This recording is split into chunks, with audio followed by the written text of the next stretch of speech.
አመሰግናለሁ። እንደ አጠቃላይ የኢትዮጵያ አካል ጉዳተኞች ማህበራት ፌዴሬሽን በአገር አቀፍ ደረጃ የሁሉም አካል ጉዳተኞች ማህበራት ህብረት ሆነው በአምብሬላ በመሆን በክልልና በፌደራል ደረጃ በብሔራዊ ማህበር ደረጃ ጭምር የተደራጁትን አባል በማድረግ የሚንቀሳቀስ ከ38 በላይ አባል ማህበራት ያሉት ተቋም ነው። በሀገራችን እንግዲህ በትንሹ ከ20 ሚሊዮን በላይ አካል ጉዳተኞች እንዳሉ ነው የሚገመተው። ከዚህ ውስጥ ከ3.5 ሚሊዮን በላይ የሚሆኑ መስማት የተሳናቸው በሀገራችን ይኖራሉ ማለት ነው። እንግዲህ መስማት የተሳናቸውን ስንመለከት ተግዳሮቶቻቸው በርካታ ናቸው። መስማት መሳን በራሱ በሁለት መንገድ ነው የሚከፈለው በዋናነት ማለት ነው። አንደኛው በተፈጥሮ ከትውልድ ጊዜ ጀምሮ መስማት የተሳኑ ወገኖች አሉ። ሁለተኛው በመሃል በተለያየ አደጋና በበሽታ ምክንያት መስማት መሳን ይመጣል። ልዩነቱ ምንድነው? መስማት የተሳናቸው ወገኖቻችንን ስትመለከቱ መስማትም መናገርም የማይችሉ ድድድ የሚሉ አሉ። እነዚህ በተፈጥሮ መስማት የተሳናቸው ናቸው። ነገር ግን አይሰሙም፣ ግን በትክክል እንደማንኛውም ሰው ይናገራሉ። እነዚህ ደግሞ በመሃል በበሽታና በተለያየ ምክንያት ጆሮአቸው መስማት መሳን ሲገጥመው ነው ማለት ነው። ይሄን ካልኩኝ ምናልባት መስማት የተሳናቸው ወገኖቻችን ተግዳሮቶቻቸው ምንድነው በአሁኑ ሰዓት ብለን ስናስብ የመጀመሪያውና ዋናው ተግዳሮት መግባባት ነው፣ ቋንቋ ነው። የምልክት ቋንቋ በሀገራችን አማርኛም እንግሊዝኛም የምልክት ቋንቋ በመስማት የተሳናቸው ደረጃ ይታወቃል። ሆኖም ግን በብሔራዊ ቋንቋነት እስካሁን ድረስ የመስማት የተሳናቸው ቋንቋ ተደርጎ አልተወሰደም። ከዚህ ጋር ተያይዞ በትምህርት ቤቶችና በዋና ዋና ህዝብ መገልገያዎች ቦታ ላይ እንደ ቋንቋ ታስቦ ተገቢው ትኩረት አልተሰጠውም። ከዚህ ጋር ተያይዞ አንዱ ትልቁ ችግራቸው መግባባት ነው። ስለዚህ መግባባት አልቻሉም። በሌላ በኩል ደግሞ ይሄንን መስማት የተሳናቸውን ችግር በከፍልም ቢሆን መቅረፍ የሚችለው ምንድነው? የጆሮ ማዳመጫ እገዛ መሳሪያዎች ናቸው። ከነዚህ ውስጥ አንዱ ሂሪንግ ኤድ የምንለው ብዙም የሚያገለግለው በከፍል ለሚሰሙ ድምጽ ጮክ ካላልክ በስተቀር ወይም በደንብ ዝቅ ካላረክ በስተቀር የማይሰሙ ወገኖች አሉ። 100% ለማይሰሙ ወገኖች አይሰራም። የሚሰራው በከፍል የማይሰሙ ድምጽ በደንብ ካልተጮኸ እያወራ እያለ እየዘለለ የሚሰማ አይነት ጆሮ በሚሆንበት ጊዜ ይሄ መስማት የተሳናቸው የሂሪንግ ኤድ የምንለው ቴክኖሎጂ ያግዛቸዋል። ስለዚህ በከፍልም ቢሆን ሂሪንግ ኤድ ማቅረብ ተገቢ ነው ብለን እናምናለን። በሀገራችን እንግዲህ አሁን በዩኒቨርሲቲዎች ደረጃም በምትመለከቱበት ጊዜ መስማት የተሳናቸው ቋንቋ አስተርጓሚ ቢያንስ መመደብ እንዳለበት መንግስት ሰርኩላር በገንዘብ ሚኒስቴር ደረጃ ሰርኩላር ደብዳቤ ተበትኗል። ይሄን በከፍተኛ ስራ ሰርተን እኛ አድቮኬሲውን ሰርተን ውትወታ ስራውን ሰርተን ገንዘብ ሚኒስቴርን አሳምነን ደብዳቤ ሰርኩላር ከ40 በላይ ዩኒቨርሲቲዎች እንዲጻፍላቸው ተደርጓል። ነገር ግን አንዱም ዩኒቨርሲቲ ትኩረት አድርገው ይሄንን ጉዳይ ነው ብሎ ወደ ስራ የገባ የለም። ከጥቂት አንዱም ሳይሆን ለምሳሌ እንደ አዲስ አበባ ዩኒቨርሲቲ እንደ ጎንደር ዩኒቨርሲቲ አይነቶች ሙከራ እያደረጉ ነው። አዲስ አበባ ዩኒቨርሲቲ ብቻ ነው በአሁኑ ሰዓት በቅጥር የተወሰነ ቁጥርም ቢሆን በቅጥር ለመሸፈን ጥረት እያደረገ ያለው። ከዛ ባሻገርም ደግሞ አዲስ አበባ ዩኒቨርሲቲ ጥሩ ምሳሌ ሊሆን የሚችለው ሌሎች ምንድነው የአካል ጉዳተኞች ማዕከል አቋቁሟል፣ ሰንተር አቋቁሟል። ይሄ ማዕከል አጠቃላይ አገልግሎቱን ከማሳለጥ አንጻር ለሁሉም ዲፓርትመንቶች ስለ አካል ጉዳተኝነት ከማስተማር አንጻር አካል ጉዳተኝነትን ትምህርቱንም ከማስፋት አንጻር ሰፊ ስራ ለመስራት ታስቦ ነው። በአሁኑ ሰዓት ጥቂት ዩኒቨርሲቲዎች ያን ተሞክሮ ወስዶ ወደ ራሳቸው ቀይረውታል። ለምሳሌ እንደ ሐዋሳ ዩኒቨርሲቲ፣ እንደ ጎንደር ዩኒቨርሲቲ፣ እንደ ባህር ዳር ዩኒቨርሲቲ አይነቶቹ ወደ መቀየር በትክክል አሁን ላይ በትክክል እስከ 5 ዩኒቨርሲቲዎች አካባቢ አሁን ላይ ተደራሽ ያደረጉ ነው ያሉት። ይሄ ማለት ግን ገና ነው ማለት ነው። ምክንያቱም ከ40 በላይ ዩኒቨርሲቲዎች ያሉባት ሀገር ላይ ነው ያለነው እና ገና ብዙዎች አልተቀበሉትም። ምክንያታቸው ሌላ በምንም አይደለም፣ በጀት የለንም ነው የሚሉት። በጀት ደግሞ እኛ እንደ ኢትዮጵያ አካል ጉዳተኞች ማህበራት ፌዴሬሽን ከሚኒስቴር መስሪያ ቤት ወይም ከትምህርት ሚኒስቴር ጋር አይደለም የሰራ ነው። በጀትም በኋላ ጥያቄ ሆኖ እንዳይመጣ ከገንዘብ ሚኒስቴር ጋር ነው የሰራው።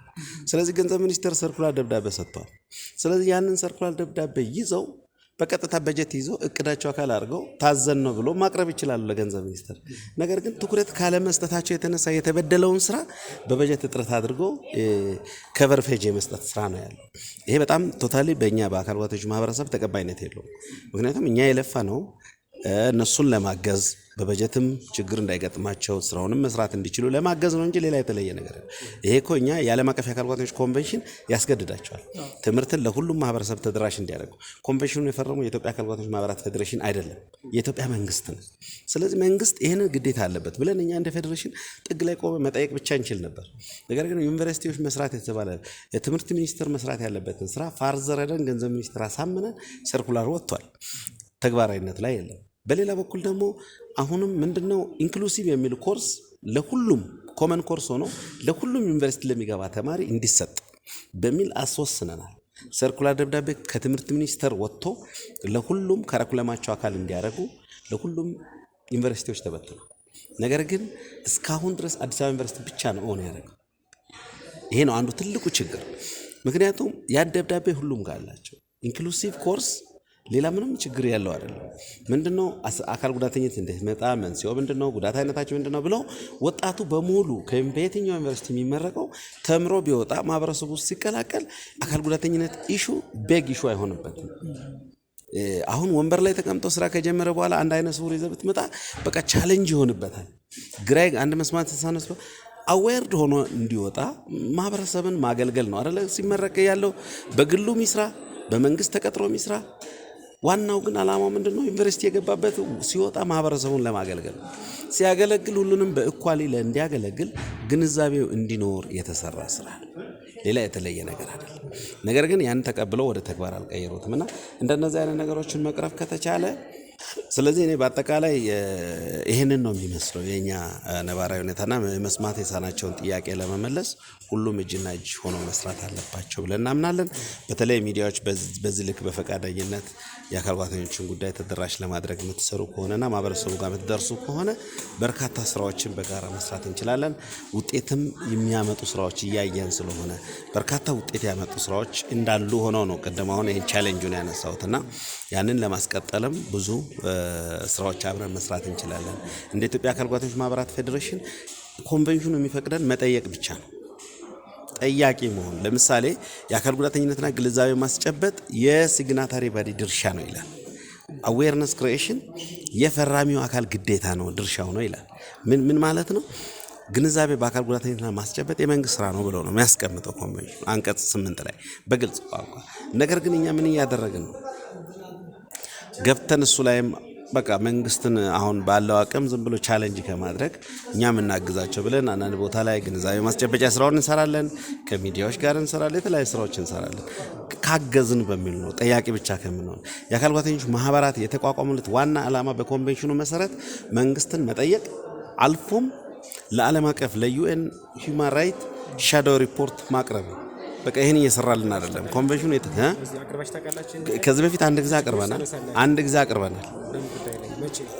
ኦቨርኦል የአካል ጉዳተኞች ጉዳይ ላይ ሻዶው ሪፖርት አቅርበናል። ሪፖርቱን ተከትሎ አምና ማለት ነው 2024 በፈረንጆች ጁላይ ላይ አቅርበናል። ነገር ግን አልታየም።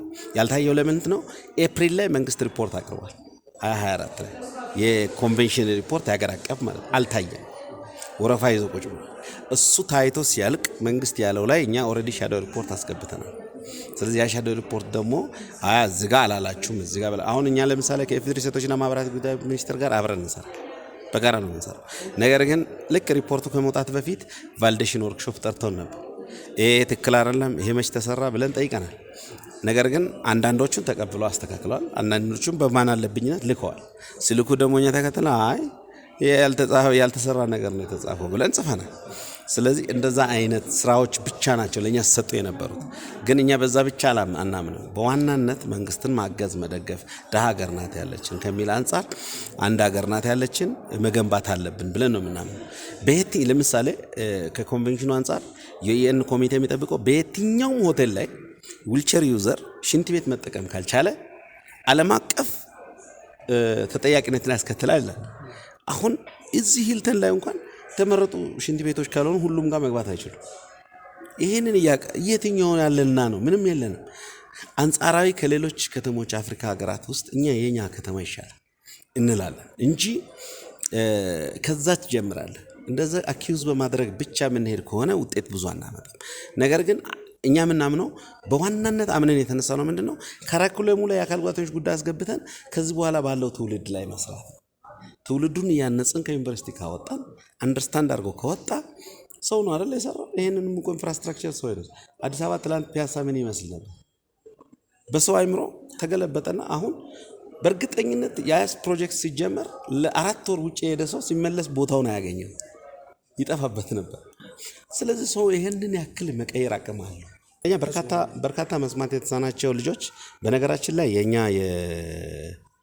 አሰስመንት የሚያሳየው ግልጽ ጥናት ከአዲስ አበባ ዩኒቨርሲቲ ጋር ገና ልናጠና ኦሬዲ ኤምኦ ተፈራርመና ሁሉም አካል ጉዳት አይነት ላይ አንደኛ ምን ያህሉ ጆይን ያደርጋል ጆይን ካደረጉ በኋላ ምን አይነት ጉዳት አይነቱ ላይ ምን አይነት ችግር በተለይ ዩኒቨርሲቲ ጆይን ያደረጉት በዋናነት በአገራችን የሶስት ጉዳት አይነቶች ናቸው ፊዚካል አይነ ስውራንና መስማት የተሳናቸው ናቸው እነዚህ ጋር በተያያዘ ነው ግን በርካቶቹ ገና በእኛ ሀገር ኮንቴክስት በርካታ ጉዳት አይነት እንደ አእምሮ እድገት ውስንነት ምናምን የመሳሰሉት ካለው የትምህርት ስርዓት የተነሳ እስካሁን ዩኒቨርሲቲ የደረሱ የለም በርካታ አፍሪካ ሀገራት ግን እስከ ማስተርስ ተመርቀዋል በዚህ ሰዓት እንኳን ነገር ግን እኛ ሀገር ላይ የለም በእነዚህ በሶስቱ ጉዳት አይነት እንኳን ጆይን አድርጎ ምንድነው የሚለው ገና እናስጠና ያሰሙ ግን እኛ ለማስጠናት ያነሳሳን የኛ አሰስመንት አለ የአሰስመንት የሚያሳየው ምንድነው ዩኒቨርሲቲ ከሚገቡ አካል ጉዳተኞች ውስጥ 27.3% ድሮፕ አውት ነው ይላል አካል ጉዳተኛው ማለት ከገቡ አካል ጉዳተኞች ለምሳሌ 30 አካል ጉዳተኛ ከገባ ከ30ዎቹ ውስጥ 27.3% ድሮፕ አውት ናቸው ግልጽ ነው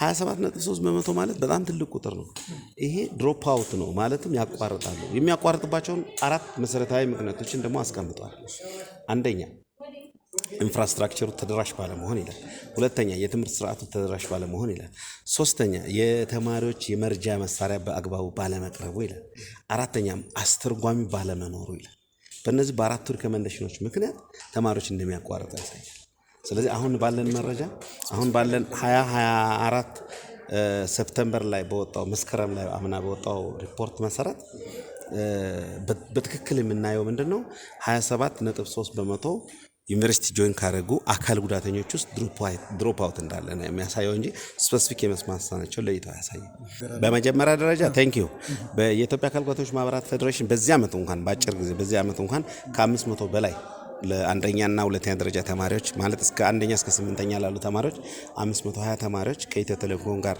ባለን ግንኙነት በተገኘ ገንዘብ ድጋፍ ሂሪንግ ኤድ ገዝተን አከፋፍለናል በአገር አቀፍ ደረጃ ይሄን ስናደርግ በመጀመሪያ ደረጃ ኒዱ ከ2000 በላይ ነበር እኛ በእኛ አሰስመንት እንኳን መረዳት አለባቸው ገዝቶ መጠቀም አይችሉም ብለን የለየናቸው ማለት ነው ከፋሚሊ ኢኮኖሚ ምናምን ሁለተኛ አሁን የተፈጠረው ምንድነው ይሄን የሰጠነው በዚህ አመት መስከረም ላይ ሌላው ብዙ ባላወራ ማለት ነው በዚህ አመት መስከረም ላይ 520 ከሰጠን በኋላ ግን አሁን በእጄ ባለው ዳታ ወደ 113 ሂሪንግ ኤድ ተጠቃሚዎች ገመዷ ተበጥሳባቸው እንትኑ እምቢ ብሎ አቋርጧል በዚህ ምክንያት ትምህርታቸውን ያቋርጣሉ የሚል ስጋት ነው ያለ ተማሪዎች ናቸው ለትምህርታቸው እንዲያግዝ መምሩን እንዲያዳምጥ ነው የገዛነው ስለዚህ ሜንቴናንስ ቶታሊ ችግር ነው አሁን አቅራቦትም የለም ይያል ነው ካቀረብ እነዚህ ኮ ገመድ ናቸው በቀላሉ ፊክስ መደረግ የሚችሉ ናቸው በእኛ ሀገር ኮንቴክስት ግን ይሄ ሜንቴናንስ እየተሰራ አይደለም አሁን ኢፖስ ጋርም እየተነጋገረ ነው ኢትዮጵያ ፕሮሰስ ኦርቶስ ሰርቪስ በክቡር ጠቅላይ ሚኒስትራችን ኢኒሺዬቲቭ የተቋቋመ ተቋም አለ ትልቅ ተቋም ተጠርነቱ ለጤና ሚኒስቴር የሆነ ብርጭቆ አካባቢ ላይ ካወቃችሁ ያ ተቋም አሁን እየሞከረ ነው ያለው ያንን ቴክኖሎጂ አምጥቶ ሜንቴናንስ ዲፓርትመንት ከፍቶ ለመስራት ማለት ነው እንደ አጠቃላይ ግን ከባድ ችግር ነው ያለው ከዛ ጋር ተያይዞ ማለት ነው ከተደራሽነቱ ጋር ተያይዞ በርካታ አካል በተለይ መስማት ተሳናቸው በአሁኑ ሰዓት ይሄን ሂሪንግ ኤድ በማጣታቸው ምክንያት ብቻ ከተሳትፎ ተገለው ነው ያለው ይሄ በደንብ የለየ ነው ማለት ነውና ብሔራዊ ማህበሩም ለይቶ የሰጠን ይሄን ነው ማለት ነው አመሰግናለሁ